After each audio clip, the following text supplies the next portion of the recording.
जब कभी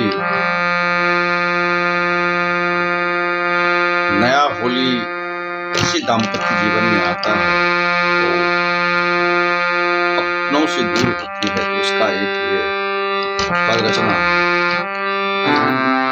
होली आ गए फगुन मारा कैसे हम रही, होली आ गए फगुन मारा कैसे हम रही, होली आ गए फगुन मारा कैसे हम रही।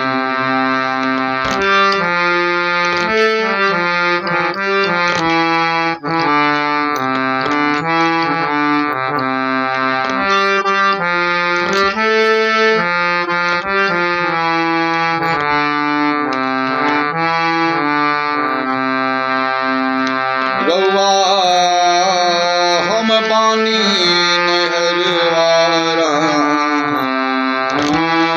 कैसे हम खेली, रउआ हम बानी नहरवारा कैसे हम खेली।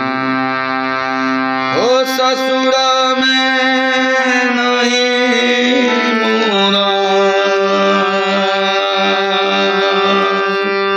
ससुरा में नहीं मोरा पियब भवन मारा, पियब भवन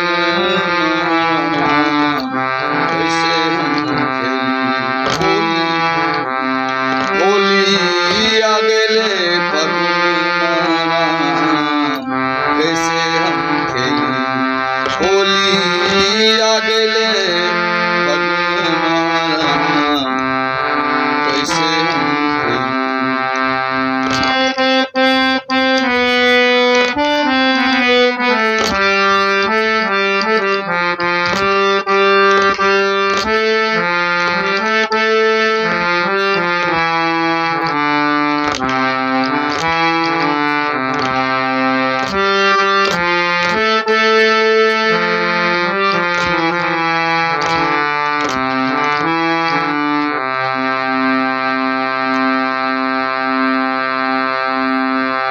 फगुआ बसत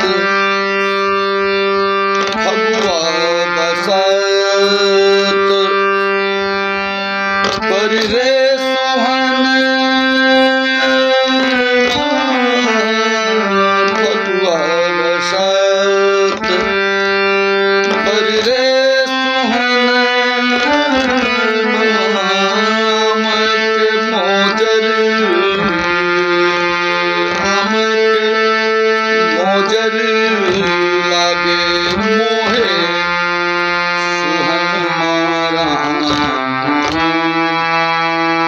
कैसे हम रही, होली आ गए फगुन मारा कैसे हम रही, होली आ गए फगुन मारा कैसे हम रही।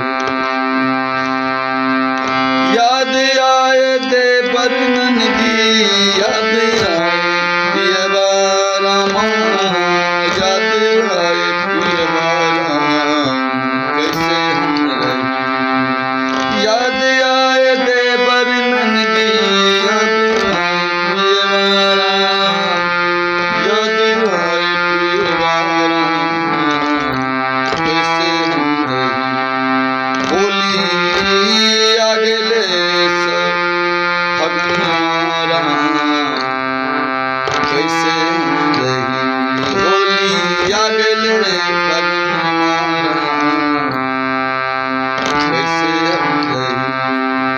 दिल में उठला लहरवारा कैसे हम रही, दिल में उठला लहरवारा कैसे हम रही, होली आ गए